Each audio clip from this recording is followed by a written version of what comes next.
I am my mother's savage daughter, the one who runs barefoot cursing sharp stones. I am my mother's savage daughter, I will not cut my hair, I will not lower my voice. How does it get tight though? Because as you go, well, you can pull it tight. You can move the string if you want it tighter. You just have to fiddle around and pull the string from the back because you haven't made a knot. It just wraps, haven't you? So you can just sort of feed it through, if you like, feed it through from what you've done to pull it tauter. Do you know what I mean? And remember to put your dream in. I forgive myself. But what fun, Mark, it's taking you back, isn't it? Regressing us as when we were children. Yeah, Absolutely. Yeah. It's the process of creating dreams though, isn't it? Absolutely. You know, trying, keep trying. Well, that's true. Exactly. It's a good metaphor, isn't it? Yeah, which is beautiful.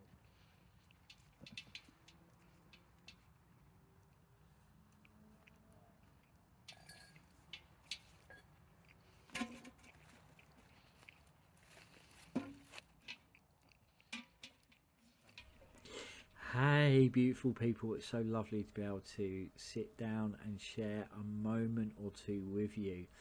Did you enjoy the introduction there to the video? Those of you that are listening to this via the podcast, if you would like to see the video version, you will find links within the show notes. But yeah, that was an aspect, just a little insight to our recent winter nights ritual that myself and Joe hosted on my dear dad's land in amongst his woodland, within our fire circle there, that sits beside the woodland lake. Just really beautiful, and it was such a lovely ceremony and ritual to really facilitate. And you see the guys there, they're crafting what we call dream weavers. Now, many of you would have heard of dream catchers. You would have heard of dream catchers. Now, dream catchers catch the dreams.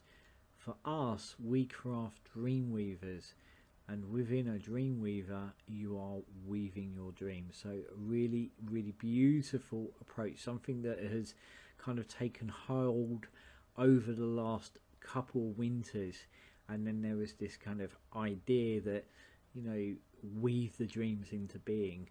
So yeah, a dream catcher catches dreams, a dream weaver, you weave the dreams into being.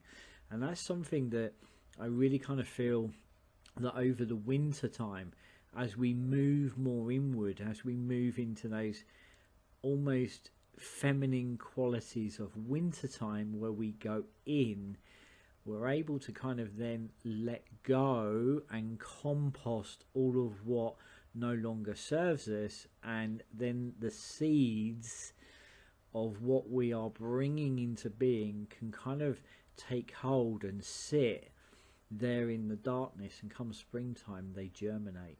That is the intention, and that is the natural cycle. That I think that for our ancestors that would have come very easily and very natural. Remember, they lived within a time where they couldn't just switch the light on. You know, we live in these times as we are constantly in a internal summer. Okay, so I think at some level we've almost broken the relationship of the seasons, and we have been led away from those natural rhythms and those natural kind of cycles. But you know, for us, with all that we do, if that be within a consultation, that be within our rites of passages, with that be within our rituals, and our immersive experiences, what we're wanting to do is bring us back home to selves and our greatest, truest potential. And for us, we really do know that we are deeply rooted into the natural world, yet we have been led away, and those kind of bridges and those links have been severed at some level, and yet, you know, we kind of look at the world is kind of, you know, very much upside down, inside out, back to front, and kind of all over the place. And I think some of that is where we've just lost the connection to ourselves, to each other, and the world around us. You know, we've become separated. You know, how often when you go for a walk or you spent some time out in nature do you say, you know, I feel better for that? You know, and science is showing that, you know. So I think it is, you know, the whole gift of winter is this opportunity to begin to slow down the gearing, to begin to kind of move inwardly. And for our ancestors, they would have without a doubt naturally done that. You know, rest would have been really an important and essential part of that time.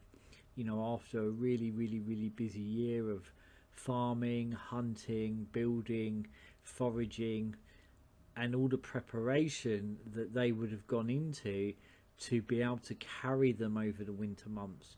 You know, sure, you know, life is at some levels easier now, but in many ways it also isn't. You know, life has been become very complex and complicated. And I think, you know, Spirit are, you know, they're trying to weave us into a place where we can take the best of all of it, you know, the modern and the old, and somehow kind of weave it together. Which is why I think they say, you know, you're being woven back into the centre. We're in a cycle of return. We continue to move from harm to healing. You know, it's kind of merging the best of these two things together to weave them into one blanket. But yeah, they would have moved into that place of rest. You know, we do live as if it is eternal summer, and then we wonder why we're so sick as a collective culture. We're so sick, and why stress-based illness has become the norm. Winter gifts us so much. It gives us the opportunity to kind of go inwardly, and also to reflect and take stock. And that's something that we really wove into our ceremony, was this opportunity to kind of stop and reflect where we are in time and place, and what we are carrying with us into winter and beyond. You know, that whole taking stock, which is something our ancestors would have done. You know, they would have literally looked what was going to be carried beyond the winter months. Is that where that saying's come from? You know, to take stock. They would have looked at the animals, those that were maybe sick or wouldn't have made it over the winter, then they would have slaughtered, and that would have been a provision of food as well. You know, so taking stock, just kind of looking at where we are. And the other thing is, for our ancestors, they would have seen this time as where the veils are thinning, and they absolutely are. More people have psychic experiences over the winter months than any other time, and I think that's where literally the days are shorter, and we've got this natural like urge to go inwards. We become more reflective. Like I say, it is the feminine qualities of winter time. If we look at summer, it feels more outer, maybe even more masculine. Winter is more kind of feminine. So it is this kind of sensitivity, this sense of going in, something that they refer to as the dreaming. And then I had a good friend say to me, "Have you watched Sandman?" I was like, "Yeah, I love it." And the dreaming is actually in that television series. Really well done. I think it's kind of quite true to the shamanic experience of the dreaming. And the other thing is, you know, our ancestors would have then, you know, really honoured their ancestors. Where the veil is thinning, they would have felt as if the other world and our world are just kind of like merging more so. And as I say, more people than than any other time seem to have psychic experiences over the winter months. They would have seen the veils thinning. They would have, especially the medicine people of the clan and tribe, would have made pilgrimage up to the burial grounds, and they literally would have sat with the ancestors. Something I've come to know as sitting with the bones, and that was a literal thing. You know, in the Nordic tradition, it was known as sitting out, utasita, to sit out, and they would have literally sat with the ancestors. You know, and the thing is, the ancestors were a part of the land, literally. You know, their blood and bones were within the land, within the landscape. They were part of the land itself, so they were gone, and they would have sat out and they would have listened to their ancestors. And at times of uncertainty or unease or great change or great rupturing, they would have sat with them and they would have listened very deeply, laid offerings and honourings, and kind of seeked a sense of a vision, to be able to navigate those times. And also at the winter time, it would have been kind of just listening and seeking vision for the coming spring, and to see what was required and what was needed, and if there was a problem within the clan or tribe, they would have listened for the answers. So there is this huge honouring of those that have come before us, and that kind of takes hold in a modern way, in the sense of, you know, my dear colleague and friend Jo, I know for many years she has laid a place at the table for the ancestors, and it might be simply that there is a token offering that's placed at that place or at the table, which could be an apple, and then a photograph or photos on the altar of the ancestors, and then stories would be shared. Stories would be shared of grandparents, great grandparents. You know, a beautiful moment within our ritual where my dad was sharing the fact that when he was a child, that he had 5 generations, and I've lived through that time myself as well, which is really incredible to have those 5 generations. But he lived for a time where there was 5 generations, and like he was saying, you know, he worked with men that held so much wisdom and knowledge. You know, our relationship to our elders in modern times has kind of become quite distorted, and I think that in many ways they have become very devalued. Yet there's so much wisdom, so much knowledge. You know, I look back through my life, I've always gravitated towards the elders, and sometimes that's not always people older than you, but it's certainly people that are wiser than you, which is a really, really beautiful thing. But yeah, in a modern way, you know, going around the table and sharing those stories, you know, as I said, within our ceremony and ritual, those that are remembered live on. You know, they live on within our stories, they live on within our memories, they live on within our hearts, and also, you know, a sense of tending the grief. You know, within our ceremony, we had some people who had recently lost some loved ones and friends, and you know, as a tribe and as a clan and as a community in the past, we would have made space for tending that grief. And you know, nowadays, you know, funerals feel very, very rushed, and you know, kind of you stand there and you stand in lines, and you kind of go in and you go out, and then you might go to a wake. But the heart of the honouring in some ways has kind of been stripped out. But yet again, we are in this huge cultural shift where these things are birthing differently, they're coming about differently, things are taking hold differently as we go forwards. I'm seeing more and more of that, but there isn't the same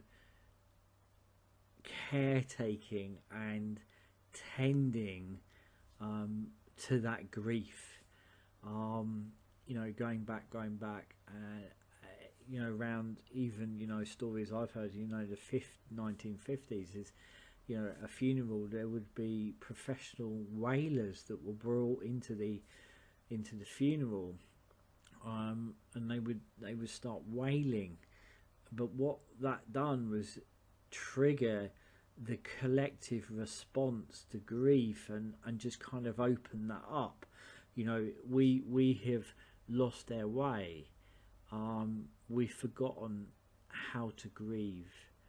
You know, that kind of wailing is kind of all that pain, all that kind of loss, all that emotion that is kind of there inside of you is being able then to be expressed. And that's something we shared within our ceremony, within our ritual, and then we kind of, you know, we sung to them. You know, we sung some songs, chants, the words of which come to me a very, very long time ago. It was an experience that I had actually in a long burrow up at West Kennet, near Avebury, and I was walking up this trackway with a friend, and we'd made pilgrimage around this time of the year. It was a time between Winter's Nights, All Hallowed Eve, and somewhere between there and solstice, Yule, Mother Night.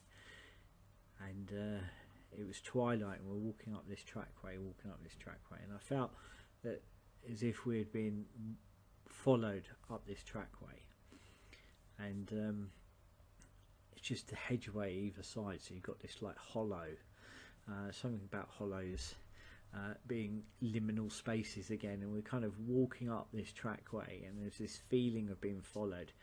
I remember getting sort of like halfway up the trackway, I looked back, and there at the crossroads by a gate, which is another liminal space, a crossroads, there by the crossroads was this lady standing there with this long dark hair, and there on the gatepost was a crow. Yeah, I could feel that as if there was a raven sitting on her shoulder, and I was like, how strange. And then as I look away and look back, she's now not there. She's by the car, which was probably a mile away, but you could see all the way down from the ridgeway all the way down. And you know, kind of got to the top and said to my friend, she said, yeah, do you know, did you feel that? I was like, feel it? She said, yeah, we were followed up. And there we were standing at the edge of the long burrow, and I kid you not, as you looked in, if you walked, say, 3 steps in, you would just be in the darkness. And it felt as if we had been drawn there, as if it was an invitation, but also an appointment to show up at this very sacred place. And I walked in, took this deep breath in, walked in, and just kind of disappeared into the darkness.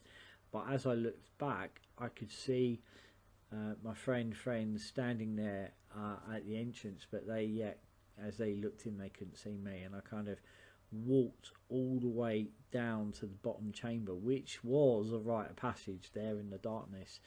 And then I kind of reached into my bag, and I lit this candle and just lit the place up. And as I did, I heard these words, and this was probably, say, maybe 15 years ago, roundabouts. I heard these words very clearly: blood and bone. Blood and bone, mud, rock, earth and stone. Blood and bone, mud, rock, earth and stone. And here we are all these years later, and I absolutely understood. I found it by chance in my in my journal, one of my journals, this last week, just before the ceremony and ritual, I think sort of 5-6 days before.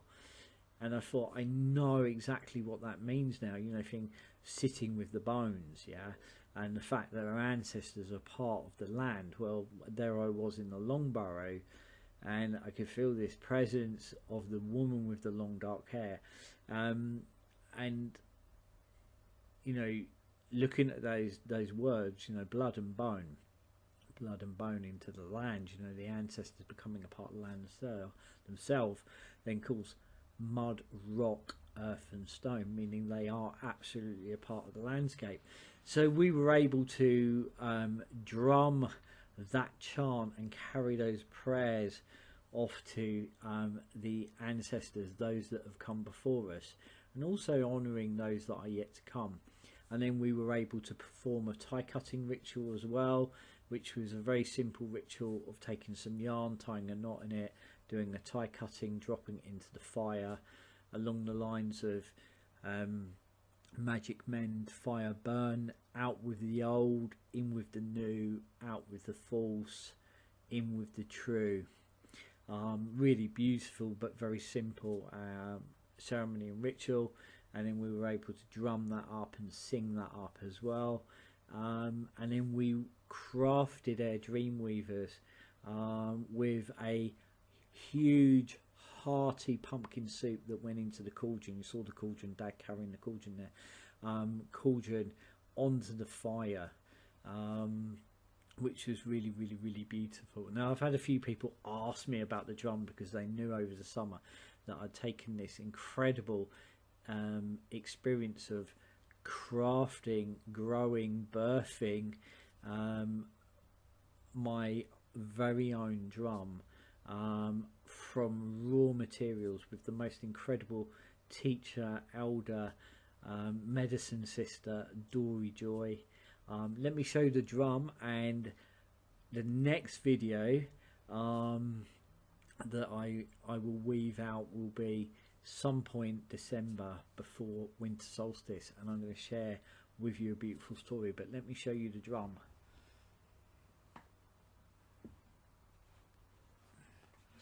This drum is absolutely stunning. Look at the spokes on that, and 3-4 days of drying, whole day of making, and there in the handle is some lava kite, and this is been woven. There we are, been woven using reindeer hide. Absolutely beautiful, and there's a story around all of that, which is a big old drum. So let's try and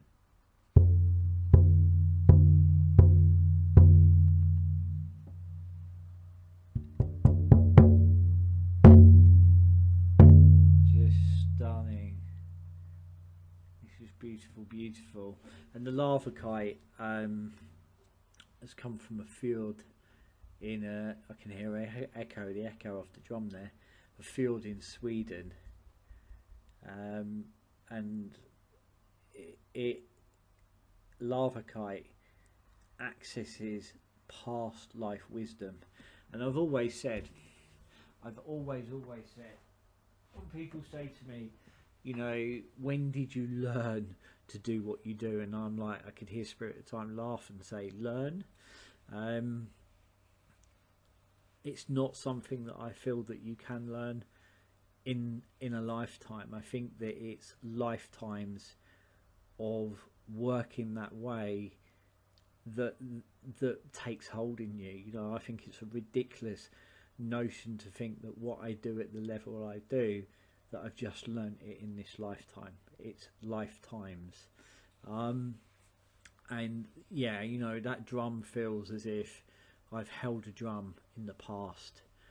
But yeah, it was an incredible experience. And then, you know, thinking about that chant that was given to me, and they were just words all that time back, but now it's a medicine chant that is used within our community. It's just, these things are just mind-blowing, aren't they?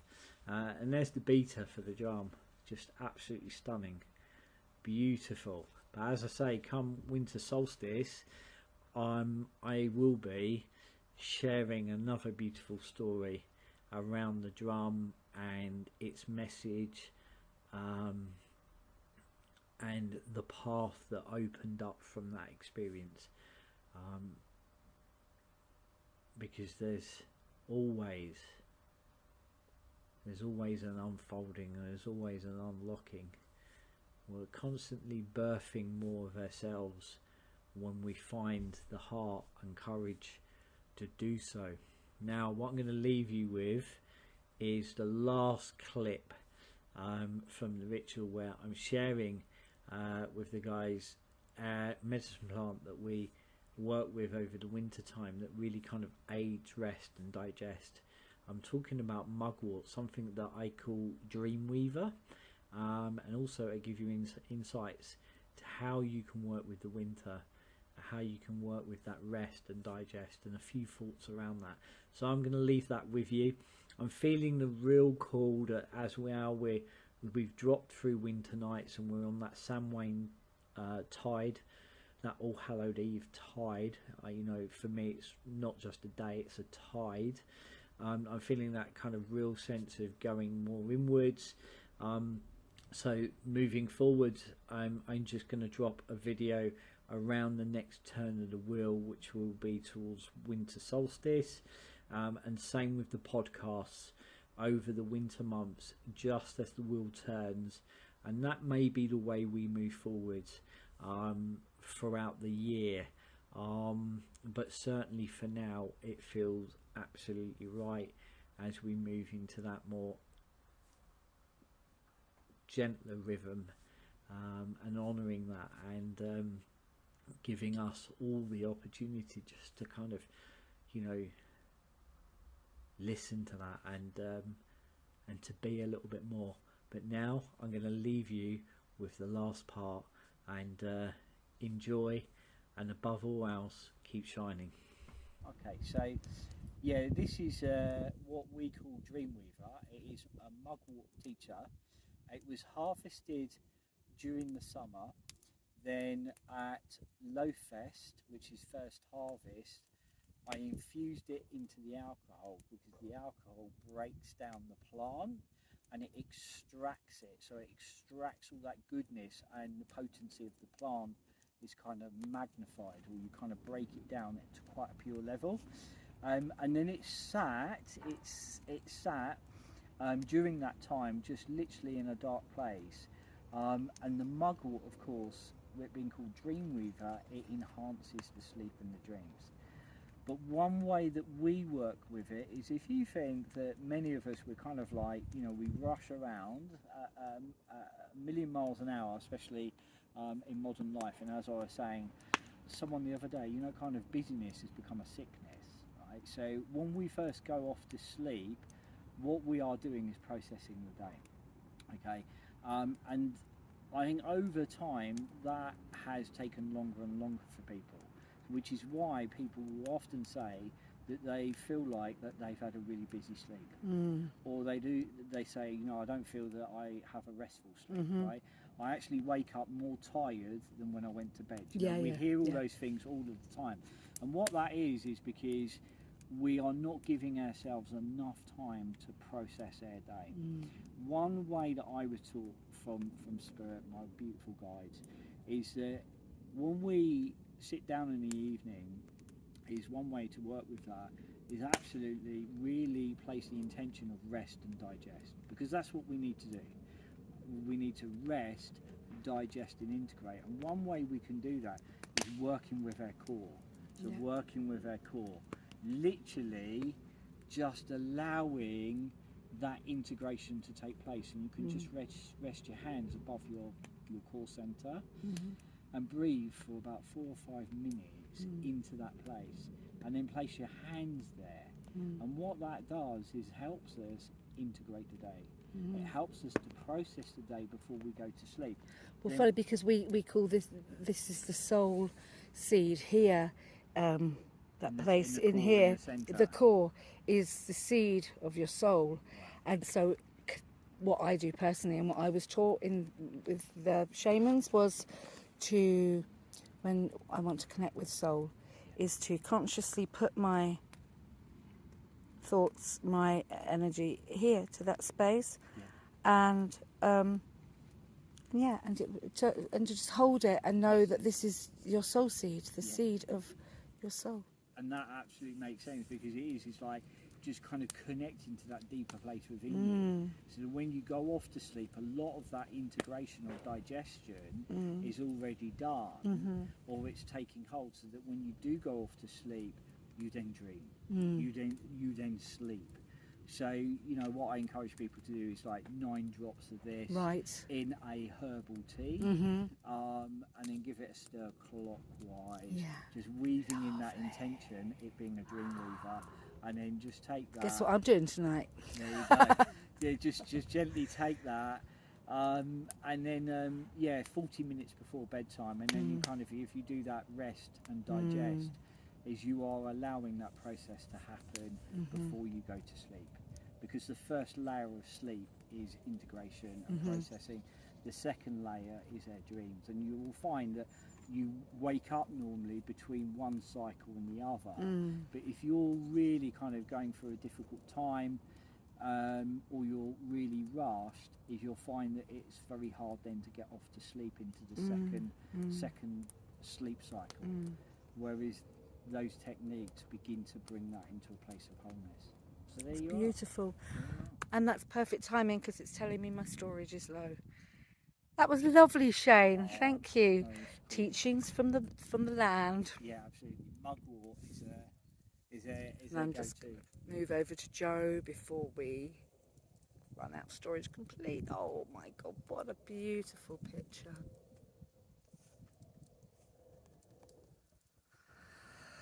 Oh, lovely Joe. Tapping on her drum. I am my mother's savage daughter, the one who runs barefoot, cursing sharp stones. I am my mother's savage daughter. I will not cut my hair. I will not lower my voice. My mother's child is a